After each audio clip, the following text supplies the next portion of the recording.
Hello friends, we are going to start section 1111 IPC. Liability of abettor when one act abetted and different act done.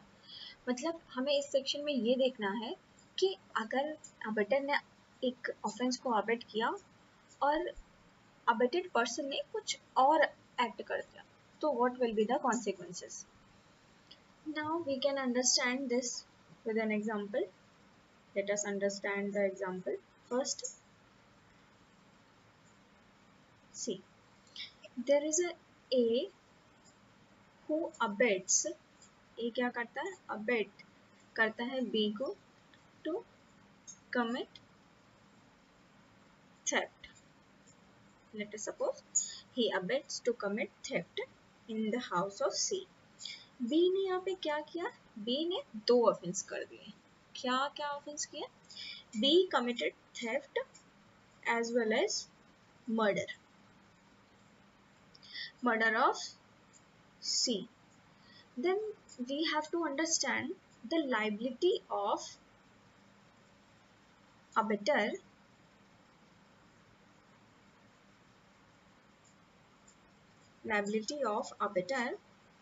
A. Now we can see here A is abettor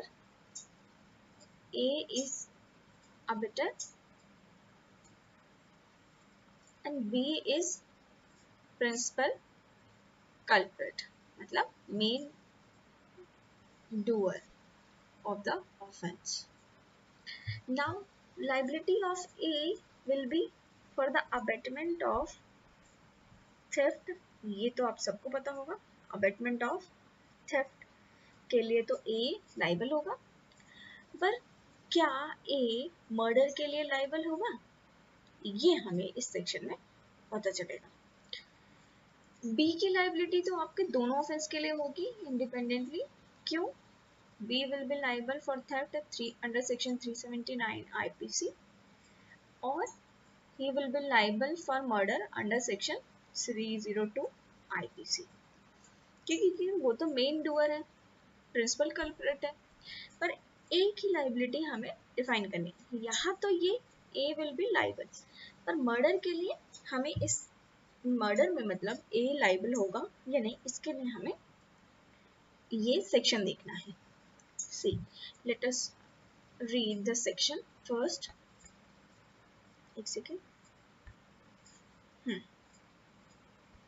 Liability of abettor when one act abettor and different act done. मतलब एक act जो abate किया गया था और अगर उससे different act आपका हो जाता है.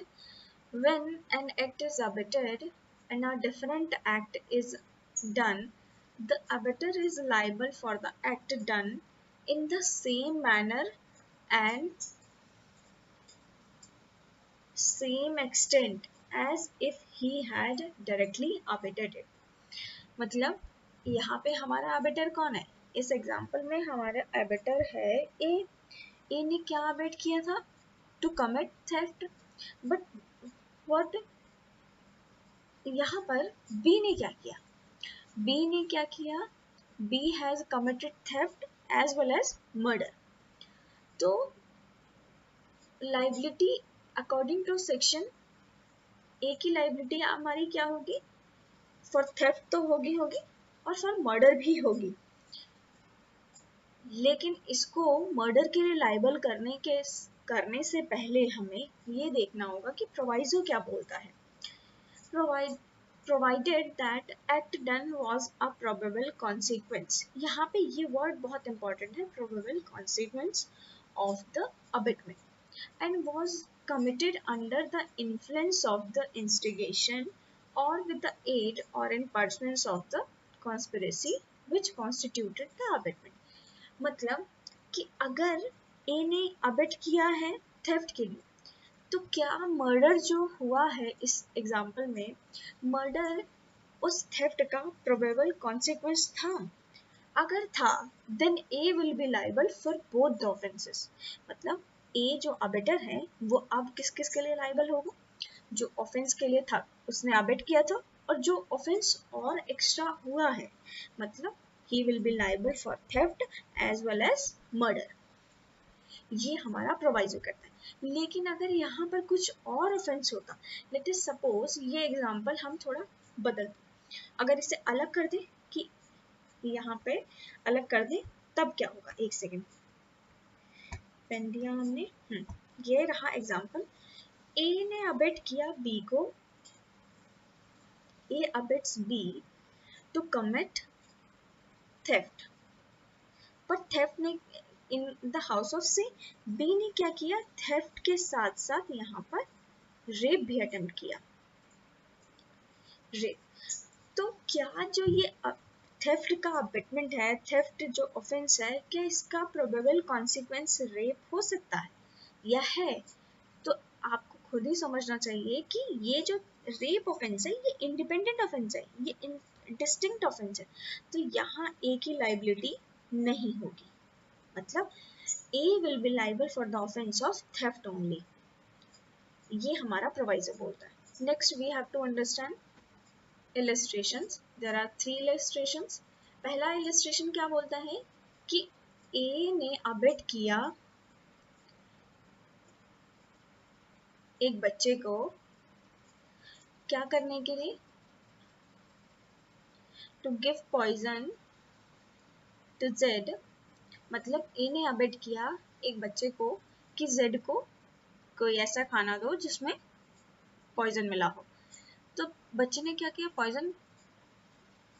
बच्चे ने पॉइजन मिला दिया, पर बच्चे ने पॉइजन Z के खाने में नहीं, Y के खाने में मिला दिया। अब यहाँ पर A की लाइबिलिटी क्या होगी, child, if child is less than 7 years then he will get defense under section 82, but what will be the liability of A, जो आपका अबेटर है, अबेटर की लाइबिलिटी हमें यहाँ समझनी है। तो abettor will be liable in the same manner and to the same extent as if he had instigated the child to put the poison into the food of Y, मतलब A उसी तरह से liable होगा कि जैसे उसने ये instigate किया था कि आप Y के ही खाने में जहर मिला दो, मतलब उस बच्चे को इसने अबेट किया था कि Y के खाने में मिला दो, जबकि उसने Z के खाने में जहर मिलाने के लिए अबेट किया था। क्यों? क्योंकि ये जो है अबेटमेंट, जिस ऑफेंस के लिए इसने अबेटमेंट किया है ए ने, उसका प्रोबेबल कॉन्सिक्वेंस ये है कि वाई के खाने में उसने जहर मिला दिया, इस वजह से ए की लाइबिलिटी यहाँ अराइज होती है। Next illustration is A instigates B to burn जेड्स हाउस, ए ने बी को इंस्टिगेट किया कि जेड के हाउस, मतलब घर पे आप आग लगा दो, and at the same time commits theft of property there, मतलब बी ने क्या किया, बी ने ये तो करा ही, मतलब आग तो लगाई साथ में थेफ्ट भी कमिट किया, theft as well as mischief by fire। अब what will be the liability of A though guilty of abetting the burning of house, ए ने क्या किया था, अबेट किया था कि जेड के घर पे आप आग लगा दो, बी को अबेट किया था।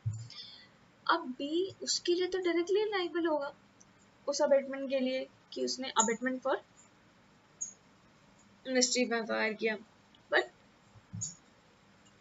is not guilty of abetting the theft, क्यों? क्योंकि मिस्चीफ बाय फायर का ये प्रोबेबल कॉन्सिक्वेंस थेफ्ट नहीं है, मतलब theft is not the probable consequence of the offense of mischief by fire, then A will not be liable। Next illustration, A instigate B and C, A ने क्या किया, A ने B और C दोनों को instigate किया, किस चीज के लिए, हाँ किस चीज के लिए, to break into an inhabited house at midnight, मतलब हाउस ब्रेकिंग के लिए किया। A has abetted for house breaking house breaking to B and C for the purpose of robbery, मतलब हाउस ब्रेकिंग के लिए अबेट किया for the purpose of robbery, ठीक है, जिससे रॉबरी हो सके। And provides them with arms, arms भी इन लोगों को दिए।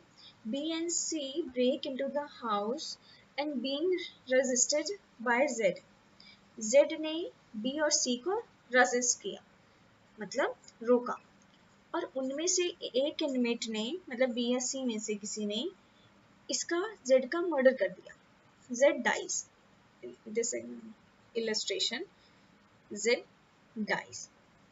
then here, if that murder was the probable consequence of the abatement, A is liable to the punishment provided for the murder। मतलब A ने क्या किया, A ने हाउस ब्रेकिंग के लिए अबेट किया, पर इन लोगों ने उस ऑफेंस के अबेटमेंट में, कॉन्सिक्वेंस में जेड का मर्डर कर दिया। Then if murder is the probable consequence of this offence, then A will be liable, otherwise not. This is all about section 1111, sorry, section 111. Next we will see section 112 in next video. Thank you for watching this video.